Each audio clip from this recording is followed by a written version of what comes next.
بسم اللہ الرحمن الرحیم۔ السلام علیکم ناظرین، پروگرام وائس آف پبلک کے ساتھ تصویر پلوترا حاضر خدمت ہوں۔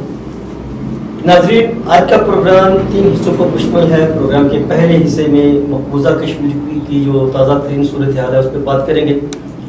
پروگرام کے دوسرے حصے میں آزاد کشمیر کی جو سیاسی صورتحال ہے اس پہ بات کریں گے، اور پروگرام کے تیسرے حصے میں آزاد کشمیر میں چونکہ تقریباً 30 سے 35 سال بعد جو ہے وہ اقتدار نیچے منتقل ہو رہا ہے، بلدیاتی الیکشن کی آمد ہے، اس حوالے سے بات کریں گے یہ کس قدر خوش آئند بات ہے۔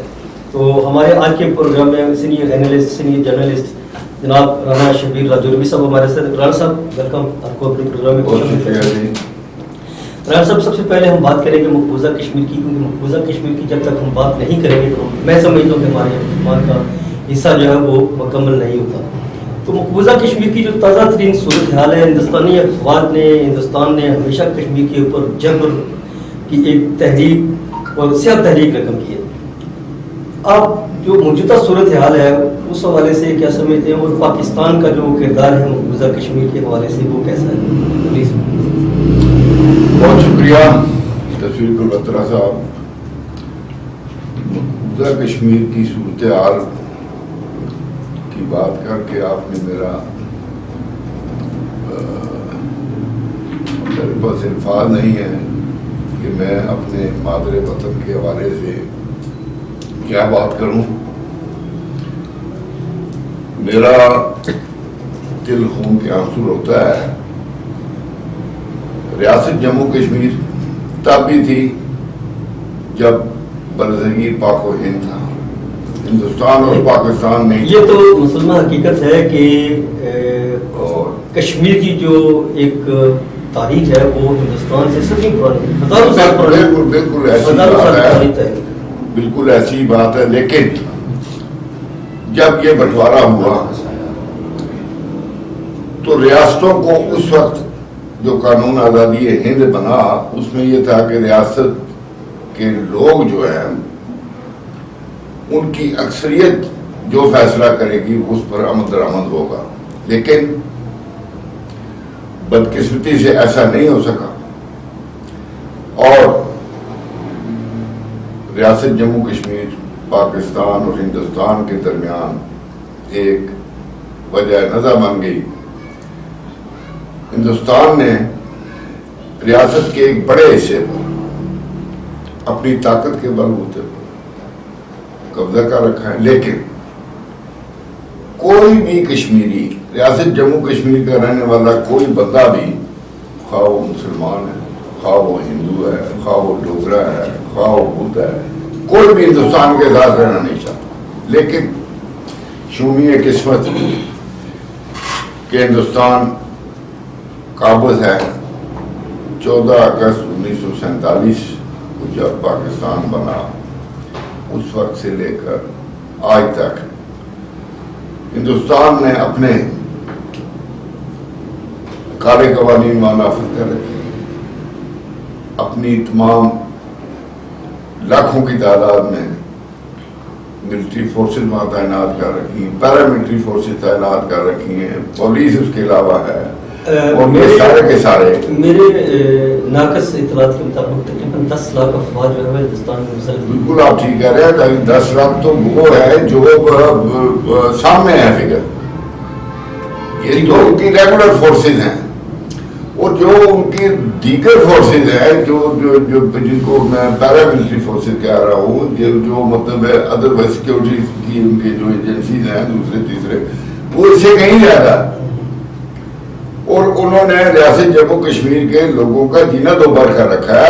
آج بھی مقبوضہ کشمیر کے اندر لوگ جو ہیں وہ آزادی کے نعرے بلند کرتے ہیں، آزادی کی بات کرتے ہیں، اپنا پیدائشیات جو اقوام متحدہ کے چارٹر کے مطابق